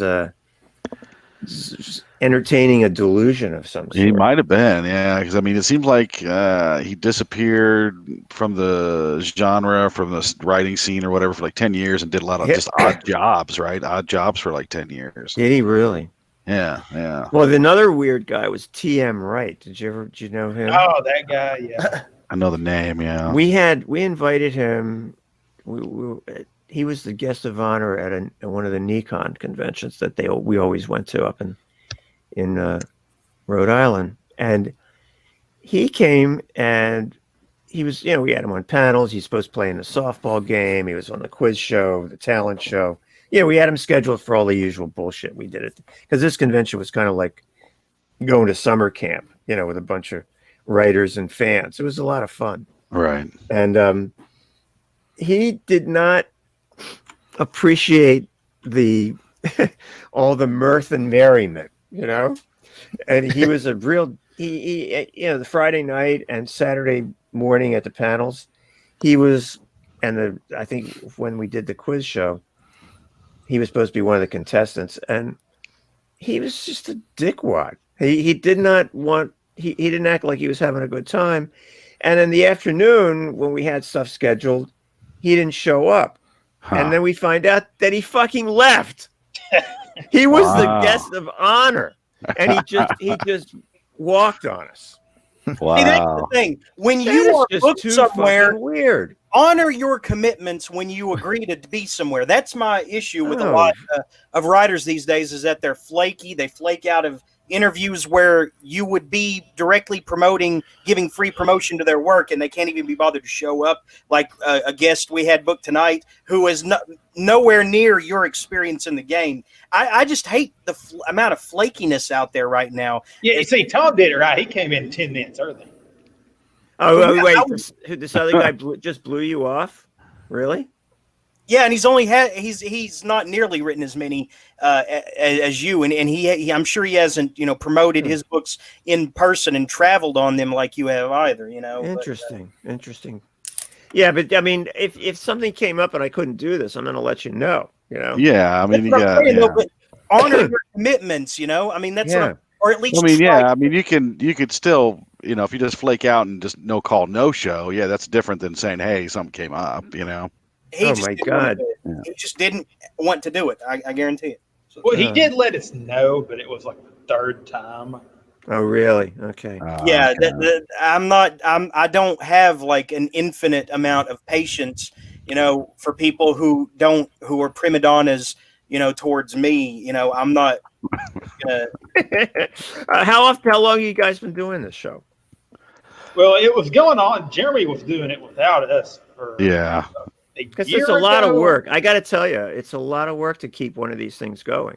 It's really, you Have have to you, be, you got to be committed to it if you're going to do it. Well, that's what I'm Yeah. saying, and a lot of times guests won't cooperate for one reason or another, or they no show or they're late. They're prima donnas, But like they said, the only thing I was worried about with you is that, oh gosh, what if he doesn't understand the technology?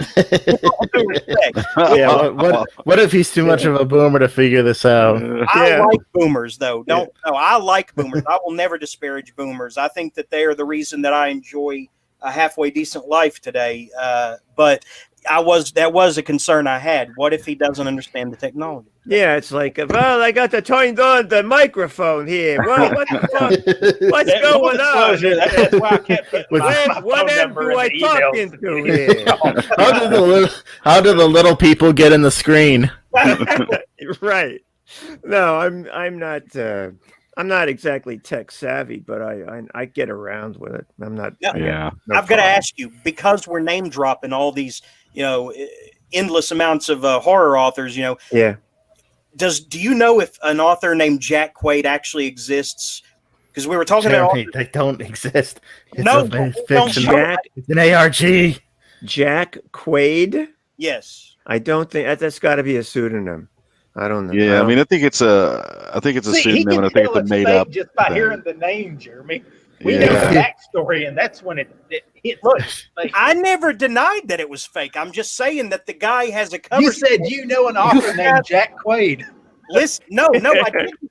I said I have a feeling that this is fake, but It's the guy Jeremy. who publishes these books swears that he took a bullet of procuring the guy's manuscript.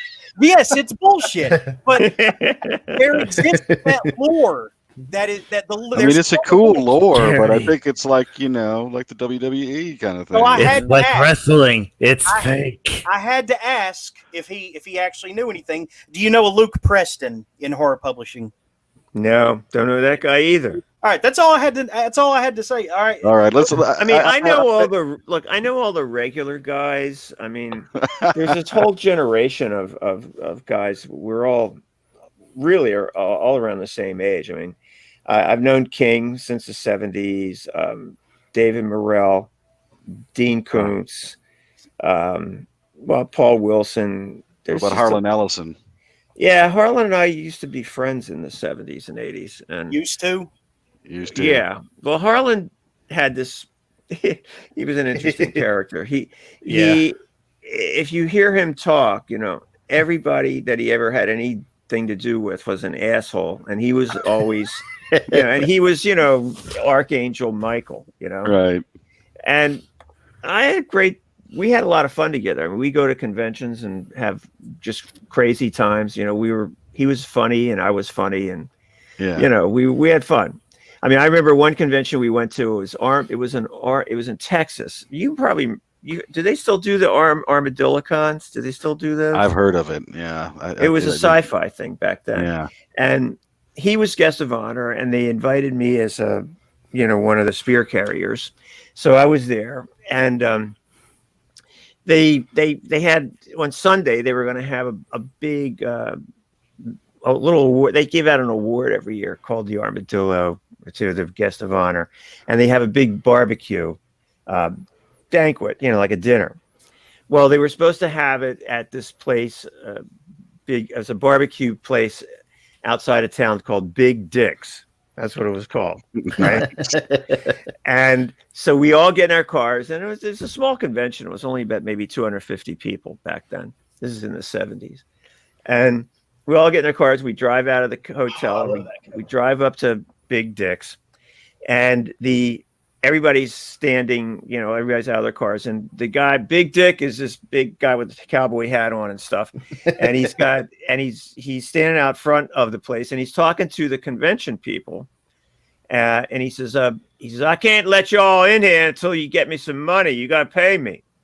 And what? The convention guys were running the convention. They said, well, we have a contract. We're collecting money from the convention. We're going to pay. Give us the bill, and we'll pay it. But we don't have the money on us right now. They're going back and forth, right? And we're actually standing in the lobby of the thing, and Harlan's there, and Big Dick is there with his apron and his cowboy hat and everything. And he says, well, you ain't going to be having no barbecue unless you come up with the money. So you can either like it or lump it. That's what he said, right? So Harlan looks at him, and he turns back to this crowd of, sci-fi fans. And then he turns back to him, and he says, I think we're going to lump it, right? And he goes running past Big Dick, and he gets up to the first big table. They had these big round 10-seat tables, set up for dinner with all place set. And he grabs the table and just throws it over, right? And I mean, the whole fucking thing crashes over, and all the shit comes off the table, everything, the tablecloth, everything. And then he turns around and he goes, come on, guys! And all these people go streaming into the restaurant and tipping over tables, running around, pulling shit off the, he got everybody cranked up, and they're pulling the tablecloths off and everything. And Big Dick runs back and to the bar at the back where they had the wagon wheel and the steer heads and shit. It was a real Western thing. And he went back behind the bar and got his shotgun out. and he holds it up over his head, and he says, y'all get the fuck out of here. And he's yelling and screaming, and everybody's pulling shit out as they run. And they call the Texas Rangers, right? He calls the Texas Rangers. And Harlan runs out at the back, and the fans boys that had taken us there in their car, Harlan says, come on, let's go, Tommy, let's go. And he tells the kid that was driving, he says, get us to the airport right now. And we go burning out of this place. I have no idea what happened, whether the Texas Rangers got there or not, but I'll never forget it when Harlan said, I think we're going to lump it. Nice. That is awesome. That is great. I will never. Jeremy's story of Harlan Ellison. Jeremy has this story where he was at some kind of convention and met him, and then he wrote him a letter or something later asking for advice, and Harlan Ellison wrote him back in just the meanest but most entertaining way possible. Yeah, he did that kind of stuff a lot. I mean, there was a documentary about him that came out 2 or 3 years ago called Dreams with Sharp Teeth or something. Yeah. And it was Harlan loved it from all reports. I mean, my friend John DeChancy still talk to Harlan until he died. And Harlan thought it was great. He loved this documentary. Have any of you guys seen it? Yeah, I have. Oh my God. I've only seen excerpts. It makes him come off as this, mean, meretricious little troll. Yeah. I mean, it's certainly not complimentary at all. No, there's like a couple of, there's at least one snippet from it that travels around the internet that makes him look pretty good. Where the pay the author rant that he does. Oh my God! Oh yeah, he's been doing that forever. I remember he did that as a bit on the Sci-Fi Channel years ago. Oh, did he? Yeah. I mean, I understand that you've got way too many people who, for writers and artistic types in general, will be like, well, you get paid in exposure. Yeah, exposure as in I'll expose my dick for you to suck. Well, or the last time I put exposure on 2 slices of bread, it didn't taste that good. Yeah, exactly. All right. Yeah. Yeah, I tried to call a pizza place. They wouldn't take the exposure. Yeah, exactly. Yeah. I feel like a freaking nerd because I've read so many of these books that he's pulling up on Pinterest. Like, No, well, historian. what happened with Harlan? I mean, we were really good buddies, and when we were starting, when Elizabeth and I were starting the Borderlands Press, we did some of his earlier collections as limited editions, and they did pretty well. And then he wanted to do this thing. It was The City on the Edge of Forever. It was the script that he did for Star Trek. Right. And he wanted to publish the original script that he wrote, not the one that Roddenberry, violated. Right. And he got all the cast to write afterwards for it, and it was really going to be a nice book. And then he was going to write this big tell-all introduction about how the script was originally written and how it actually got filmed and everything else. So, we're taking pre-orders for the thing, and it's selling like crazy. And he keeps promising us the introduction every couple of weeks, and it's not showing up for months. And I said, look, I'm taking in all this money, because back then you couldn't do pre-orders. If somebody wanted the book, they paid you for it. And then they bug you about it. Where's my book? Where's my book? Which I hated. I hated doing it that way. But, we were going to do 1,000 copies, and this thing was going to sell out. Right. I mean, it was doing really well. And finally he said, I said, Harlan, I need that introduction. What the hell's going on? He says, I'll have it for you this weekend. I says, is it okay if I start, can I start cashing checks, basically? And he said, yeah, go ahead. And I said, can I pay the printer? He says, yeah, go ahead. And because I had given the printer the whole book, and back then they were typesetting differently than they do digitally now. So I could give them, they could be typesetting the whole book and then just plug the introduction in. And so I did it. I did everything he told me to do, and no introduction. So I call him up and I say, look, we got to go to press. And he had a lawyer put an injunction against the printer. Don't cease and desist or some bullshit. Wow. I forget what he did. And I called him up and I said, "Are you serious?" I said, "Am I dreaming, or did you just stick a lawyer up my ass?" Okay, because that goes beyond the pale, man. We've been friends for 20 years, and this is how you handle me. This is what you do to me. And my wife went bug shit on him too. She was like really pissed off. And it ruined our friendship. I mean, we ended up doing the book because he did get. I mean, I had to do it. I'd collected all this money. Eventually, he gets me that 6 months later we get the introduction and we do the book. And I gave him all his money, that he was entitled to. But we just didn't really speak much after that. It was terrible. It was awful. Yeah, that is sad to hear. Oh God. I mean, but there was some fun stuff that came out of that. I mean, when he got all the cast, everybody to write intro afterwards for the book. And back then they would send, there's no email. They would send their stuff in by fax, right? Their fax machine. They're afterwards. So it was a Sunday night, and Elizabeth and I had some friends over. We had about, 7 or 8 people. And we're making a big Italian dinner, with the pasta, and I got the sauce and the spaghetti, and I got the sausage and everything cooking, meatballs. And we're all in the kitchen, and people are drinking and laughing and everything. And it's like 6:30, 7 at night, and the phone rings. And I'm doing something, and Elizabeth goes to answer, and I said, Elizabeth answered the phone, and I said, who the hell is that? Who the hell's calling me on a Sunday night? I'm busy. I'm making pasta here. I'm making sauce. What the hell? Who is that? So she puts her hand over the phone, and she says, it's Mr. Spock.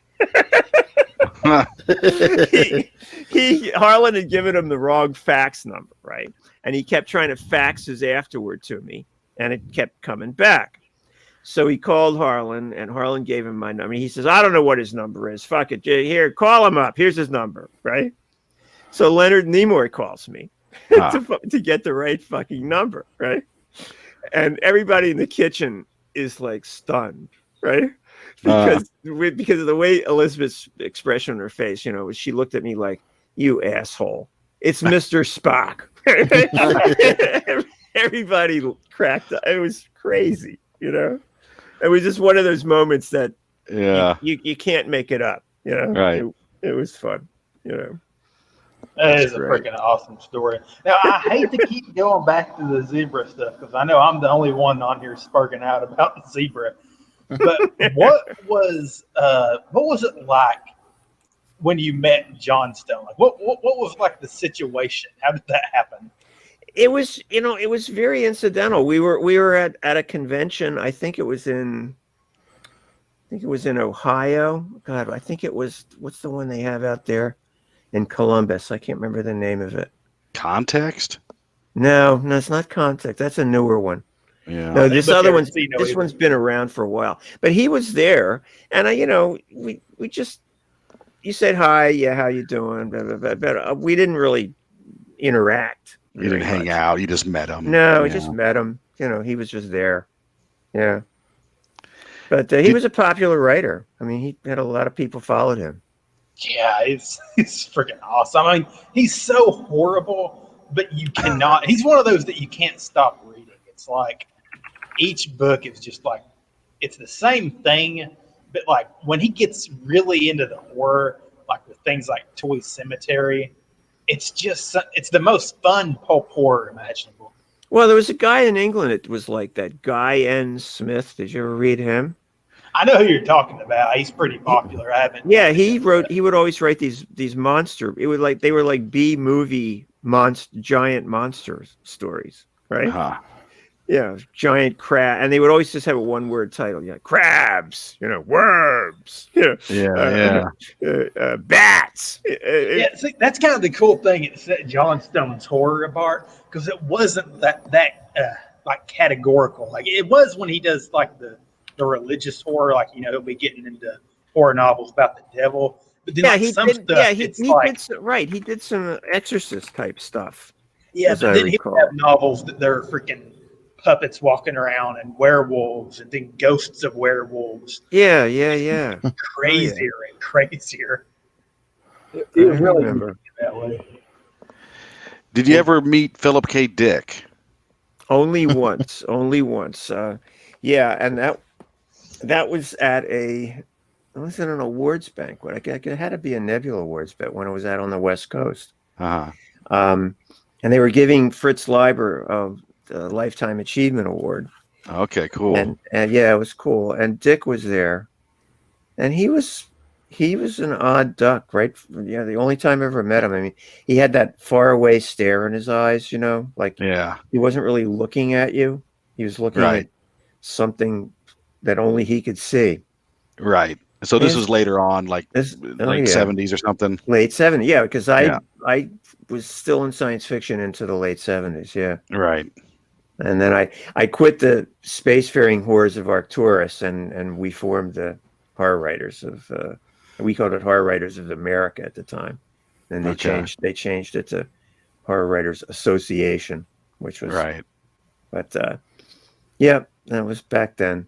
Yeah, but you didn't have any real interaction with him. No. You just met him in passing. Just met him. A guy that I was really close with in the 70s was Roger Zelazny. He was a good friend of mine. Oh yeah, I know who you're talking about. He did some great short fiction, and he did this Amber series. Yeah. He was a really nice guy, really brilliant character. I mean, didn't the Amber stuff have to do with like really early depictions of VR or something like that, like virtual reality? Kinda, yeah. There were different worlds that all worlds centered around Amber. Amber was like the real world. Okay. And all the other dimensions or realities were like reflections of Amber. Okay. It was a pretty complicated mythology that he created. Yeah. And it was it was for pretty much kind of a precursor to. He's like a proto steampunk guy. No, Cyberpunk. I mean, Cyberpunk. Wasn't he? Yeah. no, not really. Not really. Oh, okay. He the Amber books are kind of like a precursor to the whole Game of Thrones thing, because Really? the people that Okay. ran Amber was this whole family of rulers, and they were all sisters and brothers, and there was a father involved, but they were all always playing against each other for power or So a lot of intrigue. a lot of palace intrigue. Yeah. So was it? But it wasn't like a medieval fantasy setting, though, was it? It was more of a sci-fi setting, right? It was both. Oh, was it? was Okay. really both.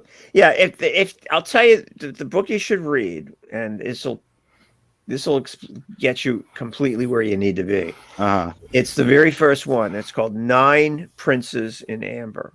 Okay. And it's a really, really good book. And the reason that his stuff was good is because he was a really brilliant guy, and he was a wonderful stylist, and his dialogue is just crackles. His dialogue is just wonderful. If you try him, I think you'd like him a lot. But 9 Princes in Amber is the one you want to read. Okay. And if you read that one, you're going to say, I want to read more of these. Because it's very smart. Right. It's very smart fiction. It's not by the numbers. Right. It's just not. It's very much very original stuff. So speaking of like family intrigue or palace intrigue, it looks like you might have a series of novels that you've written. They look to be interconnected in some fashion, where it's like Godfather with some supernatural elements or something. Am I misreading what the premise is? Did. No, I did one. It was kind of I consciously tried to do the one with the cat on the cover, the Phantasm. Yeah, it was a dopey cover because it didn't involve the cat thing at all. I like that book. Actually, it was called read that one. Yeah, it was called Phantasma, and it was about mafia families warring, and one of the families decides to enlist the agency of what they call in the Italian, since it's Sicily, they call them stregas, and they're like sorceresses or a witch or something, and she buys into the family problems, and I forget how they did it, but she brings forth this demon called the Phantasma. Okay. And one of the 5 families uses it to fight the other families. It's crazy. It was a crazy book. Yeah, I read that one on the road down to the boot camp because we drove up from Tennessee. I think that's the one I had you sign. Yeah, you're right. You're right. I remember correctly. Yeah, that was a tour paperback. It was part of tour. Okay, I thought I saw a couple books that had like a mafia type of theme to it, but the other one, I do this column called the Mothers and Fathers Italian Association, but that's nonfiction. Right. I've been doing that for 35 years, that column. But no, that was that's pretty much the only one. Oh, is it? Okay. Yeah, because then I did a bunch of like religious thrillers. I did quite a few of those. Okay. I mean, I did when I did one with the Vatican, right? the Blood of the Lamb. It was that one. I did that about 12, 13 years before anybody put the words code and Da Vinci in the same sentence. Right. I was way ahead of that curve. Right. Yeah, that actually seemed to be one of the early parts of the boom, if I remember correctly. The whole religious horror. Yeah, exactly. Rosemary's Baby, The Exorcist. Yeah, mine was right there with it, and I had it optioned with Bruckheimer Film for like 14 years. It was incredible. They kept renewing the option every 18 months. Well, that's nice. Oh my God! And the purchase price was $450,000. So every 18 months, I was getting a check for $45,000. Wow! And that went on for 14 years. It's just like, I don't care if they never make this movie. Right, exactly. Yeah. They were my words exactly. Yeah. And the cool thing about it is, once you get one of those kind of deals, the other, the agents and the production companies, they think, I gotta get a piece of this guy. And I everything I wrote after that, I got my agent optioned for really good money. Oh, nice. So no, it's exactly nice, and it's like that. If it wasn't for Hollywood and all those knuckleheads, I wouldn't be buying the houses I bought over the years. That's for sure. Right.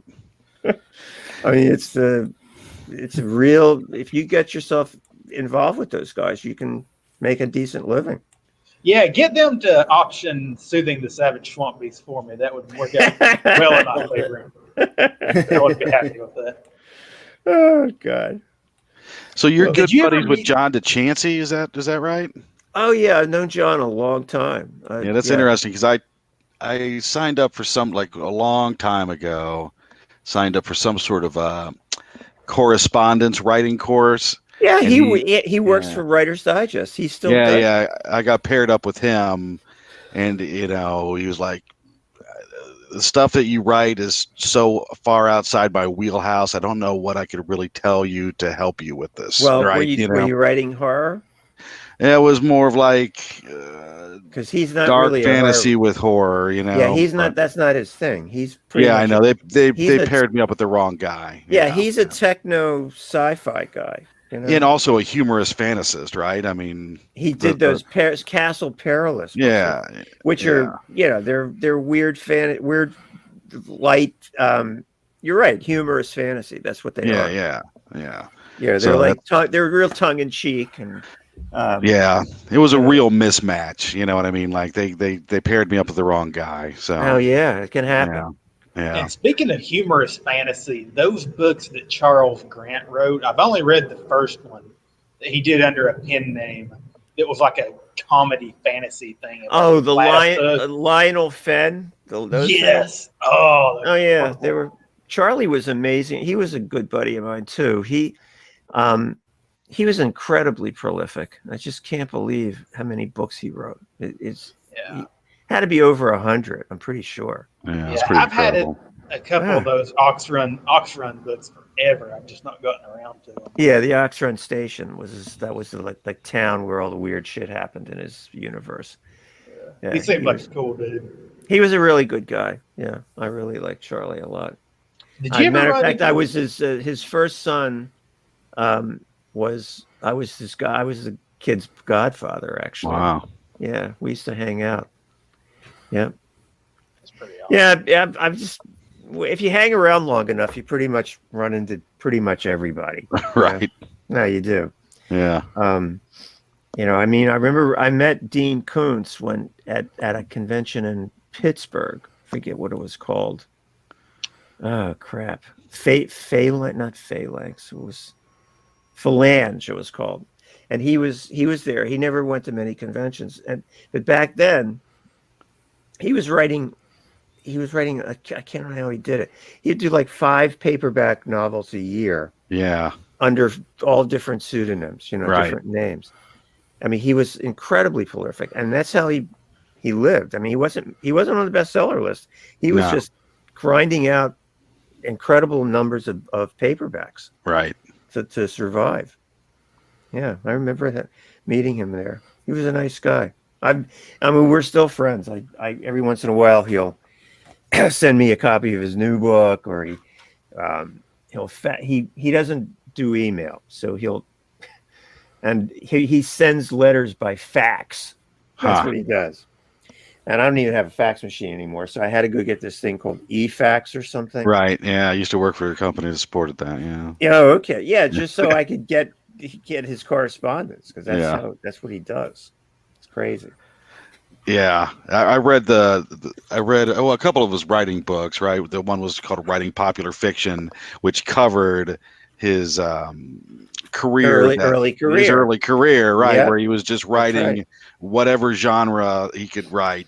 Romance, westerns, sci-fi, horror, whatever. He did mystery novels. He did mystery too. Yeah, he did. He did whatever he could sell. I mean, he was incredible. Yeah, that's actually a pretty good book. Yeah, it is. It is actually pretty good. Yeah. And the King's book on writing is good too. Yeah, that is an excellent book as well. Yeah, and Koontz put out another one too that was pretty good as well. Yeah, I can't remember what it was called, but he put it. It was like in the 80s. That one, the one that the first one was like in the 70s, like early 70s. Maybe. Well, I did the Complete Idiot, the books for dummies and the Complete Idiot's Guides. I did the Idiot's Guide to Writing a Novel, and that thing did really well. That was always in their top 10. I have that book. I'm looking at it right now. I can see it from where I'm sitting. Oh, that's funny. No, I might have that too. That thing did really well. And when Penguin still owned Alpha Books, they sold it to some clowns in, I don't know, Dayton, Ohio, or something. And they let the whole series die. I mean, it's just went off the cliff. It's a shame. Huh. Yeah, I used to sell like 25,000 copies of that every year. Wow. I guess I don't have to worry about litigation because I actually called my first short story collection "The Complete Idiot's Guide to Saying Goodbye." No, you don't need to worry about it. They're off those guys are off a cliff. They're defunct. Yeah. That's the one thing I was worried about when I published the book. But it was crazy. I was always one of their top 10, bestsellers. They had the bestseller one, oddly enough, was The Idiot's Guide to the Mafia. Can you believe it? Huh. And the second one was The Idiot's Guide to the Bible. Did you write the Mafia one? No. Oh, okay. No, I don't know who did that. Some, as they would say in my circles, some chooch. Right? No, I just wish we lived in that time though, where like all these freaking like book deals are happening. Everyone's selling 50,000 copies. Oh, it was a different. It's not just for that. I'm not saying that just as from a writer's perspective because I want money. I'm saying from the perspective like walking into a bookstore these days, you're only gonna see, and it's so bad. The stuff they're putting out these days is so lame. Apart from the mainstream literary stuff, they still put out good literary novels. But when you're talking about genre, it's just like something happened, it's dead, and there is no mass market anymore. Oh yeah, that's true. It's absolutely true. It's a different world today with the way things go. Like, and so many people, are self-publishing their stuff that you just don't know. There's no arbiter of quality. You don't know what you're getting. Right. You just don't. Unless you get to hear about a writer like that through word of mouth. Yeah, and that still has power. Believe it or not, word of mouth can definitely work. That's pretty cool. But look, listen, I'm getting dry here, guys. I got to go make a Manhattan. Oh, you better get a couple. I was talking to Gregor the other day saying, during this quarantine, that's what I want to do is go to a bar and get a Manhattan. Oh, fuck yeah. I make a pretty nice one myself, actually. So enjoy that. I found this Aztec bitters. It's called Aztec chocolate bitters, right? Huh. And you use a good bourbon like that Evan Williams 1783, very good. Yeah, that is good. The Bullet Rye is really good. That's good as well. Yeah. Oh my God. And I use the Luxardo cherries, right? And Ianello vermouth, and this chocolate bitters. Wow. It's so nice. You can't believe it. Wow. I make a nicer cocktail, huh? That sounds better than the dang whiskey and Coke Zero I just had. Oh my! Is that what you had? Oh yeah. Now I don't care for blended whiskey. I like bourbon. I like it. What is it? The single malt scotches are not my go-to drink, but if somebody says, "Hey, you got to try this new single malt," I'll take it. Yeah, I'll take it. Yeah, I'll take it. I'll take it about anything, really. Yeah. I do like Scotch. Lefroy is probably one of my favorites. Oh my God! See, that feels like. See, that's got too much of the peat and the bog, and it tastes. No, it's not for me. No, I don't want a wee dram of dirt in me Scotch. Oh my God! Thank that you stuff for is very, very peaty. Thank you for taking time out on your Sunday to talk to us. Yeah, definitely. It's been great. This was a great conversation. A lot of fun, guys. I really appreciate you thinking about me. So, it's nice to know somebody's still reading you. Trust me. Yeah. Well, it'll be my first exposure to your work, but I'm gonna check some out soon. You know, I'm working my way through the back catalog, you know, of names. Like I read my first Poul Anderson book a while back, so you know. Oh, I remember Poul. He used to come to all the science fiction conventions. Him and Gordy Dixon, they could do some serious alcohol consumption. Those two. Did Poul Anderson write the Space Merchants with co-author that? Or no, that's Frederick Pohl. That's Frederick Pohl. That book, yeah, and Space Merchants, is great. It's a great book, and that's with C.M. Kornbluth. Yeah, man, that book is great. That's excellent. You know, really from that old base of that old pool of sci-fi writers I read recently was Masters of the Maze by Avram Davidson. Sure. I published his very last short story in Borderlands 1, the last thing Avram Davidson wrote. Wow. Yeah, I remember that. He was a good writer. He had a really weird short story called "Or All the Seas and Oysters," and it was about how you'll see how inanimate objects actually have lives and an evolution. And I remember one of the things was all those paper clips in your desk drawer, you know, would eventually turn into all those extra wire coat hangers in your closet. And they would turn into something else, and they would turn into something else. It was a very bizarre story. Oh, that sounds pretty good. When we were talking about Harlan Ellison earlier, I don't know if you've read it, but one of my favorite short stories of his was Hitler Painted Roses. And no one ever knows what I'm talking about when I bring that one up. Oh yeah, that's in his book, The Essential Ellison. That's a great story. I think I read it in Strange Wine, but that's probably my favorite one he ever wrote. That was a time travel thing, wasn't it? No, I don't know. I mean, it literally was about Hitler painting roses in hell, but there was this woman who had a flashback about being raped or something, and the devil makes some mention, you know, something about roses up. Oh, that's the one. Yes. He mentions in passing something to Hitler as he's literally painting roses, like a husband talking to his wife as he's walking in the door. It was very strange. But I was confusing that with a Sturgeon story, Theodore Sturgeon story about Hitler. What was it called? Oh God, it was something about his paintings too. It was the one where Hitler became an obscure sci-fi writer. Yes. Sound of His Horn. No, that's oh God, the Sound of His Horn. Hitler becoming a sci-fi writer. Are you is there more than one thing with that premise, or are you thinking of like Spinrad's The Iron Dream? Yeah, the Iron Dream is the novel version. There are two alternate history Hitler. That's a great book, by the way, The Iron Dream. Yeah, I've been wanting to read that. Yeah. Oh, it's really good. Yeah, it's a pretty good book. I think it's one of the best things Spinrad did, actually. Yeah, I really like it. I really like that one, and Bug-Jack Barron as well. Yeah, that was the talk show host guy. Oh yeah, that was good. I remember that one. Yeah. Have you read Bug-Jack? Huh? I was just gonna ask Jeremy if he's read Bug-Jack Barron. No, I'm working my way around to it. Thanks for coming on. Yeah, thank you, Tom. It was a pleasure, guys. Tell you, this was a lot of fun. I hope I was a little entertaining anyway. For sure. Anything you want to plug before you go?